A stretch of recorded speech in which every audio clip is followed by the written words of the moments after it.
విద్యార్థులారా, Students, సృష్టి యొక్క విద్యా విధానము కేవలము డిగ్రీల యొక్క విలువను మాత్రమే చేర్చుకుంటున్నది.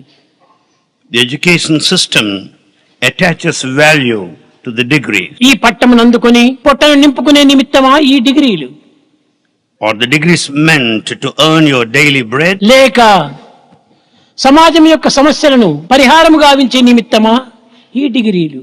or are the degrees given to you to suggest to come forward with solutions for the problems లేక confronting this విజ్ఞానాన్ని country, పొందే నిమిత్తమా ఈ డిగ్రీలు.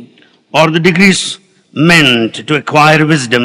ఈ విధమైనటువంటి విచారణ విద్యార్థులు కానీ విద్యాధికారులు కానీ విద్యార్థుల తల్లిదండ్రులు కానీ ఎవ్వరూ విచారించటం లేదు. This kind of inquiry of the objectives of the education is not made by students, authorities and parents.